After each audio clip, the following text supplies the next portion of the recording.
Selwyn McGrigger by Richard Phipps.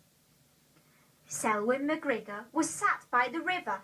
He'd baited his hook with a pound of pig's liver, while laid by his side was his hot porridge gun. He was keeping a promise to Gilbert, his son. For early that day, young Gilbert had been down to the river to wash his ears clean. Now stop it, you hear. It's quite naughty to laugh, just because Gilbert's ears were too big for the bath. That's why it occurred every Saturday morning. The bell in the town hall would ring out a warning, for this was the day that young Gilbert to cheers travelled down to the river to wash out his ears. The traffic was halted, for everyone knew the speed he could reach when a northern wind blew.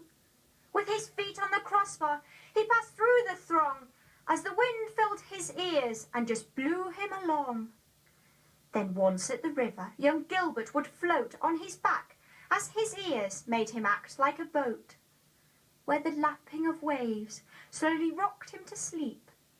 So he knew not of the stirrings that came from the deep. For it seems that the river did hold a surprise, a crafty old pike, most enormous in size, whom it seems that for months had been trying to find a way to enact what it had on its mind. Then slowly and silently out of the deep it glided past Gilbert, who floated asleep. Upon reaching the bank of the river, the pike leapt out of the water and stole Gilbert's bike, and once in the saddle returned with a flash to the deep river bed with an almighty splash. The noise was enough to disturb the lad's sleep as he saw his bike vanishing into the deep. Young Gilbert got dressed and was shouting like mad, "That's it! Just you wait! I'm fetching me dad!" As the bubbles appeared, young Gilbert could tell that the thief had his bike and was ringing the bell. When Gilbert reached home, he was nearly in tears as his dad listened to him, inspecting his ears. "They're still a bit dirty, but don't worry, son. We'll go get your bike. Fetch me my porridge gun." And once at the river, he set out the bait, then closing his eyes, said, "Now, Gilbert, we wait. You be the lookout, and using your ears, wake me up, son, when the monster appears." Well, they waited in silence, with never a word. Then out of the depths of the river it stirred. Ignoring the liver, it rose from its place and lay looking at Gilbert, a smile on its face. Then shaking his father, who woke with a roar of anger and rage at the sight that he saw, out there on the river and riding the bike and winking and waving, a large grinning pike. Well, Selwyn jumped up feeling terribly bold, grabbed the hot porridge gun that by now had turned cold, and aiming the weapon, he smiled as he said, "I'll fill you with porridge. I'll blow off your head." As he squeezed on the trigger, heard only a click, for the porridge had cooled and by now was too thick. It just trickled quite slowly and fell with a thud, where it turned hard as rock as it mixed with the mud. Then the pike had hysterics as it rolled in the swell, doing wheelies and tricks as it rang Gilbert's bell. "Ha ha!" he retorted and chuckled with glee.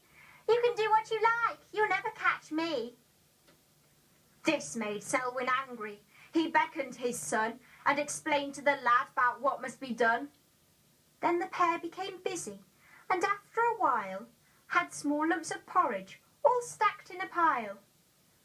The pike all this time was enjoying the treat as he yelled, "Look, no hands!" while he stood on the seat. Yes, he thought he was clever, but got a surprise by a lump of cold porridge between his two eyes. Then another lump hit him and brought him to tears as the pair fired lumps from young Gilbert's ears. Then a really large lump hit him clean on the head, and he fell from his bike and was totally dead. Then tying the fish to the bike by its tail, they left using young Gilbert's ears like a sail. Then they lit a big fire and roasted the beast and invited the whole of the town to the feast.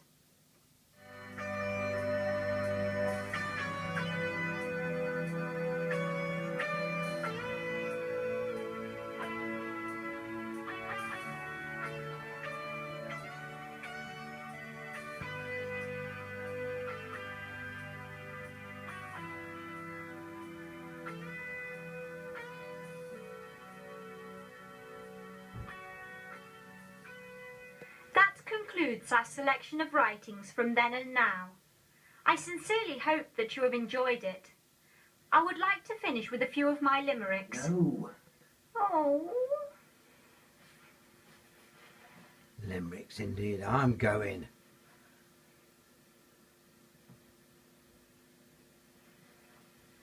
Has he gone? Yes. There once was a doctor called Pitts who took a whole body to bits. He said to the press that he had to confess he doesn't know where it all fits. There once was a chess player called Rook who played all his moves from a book.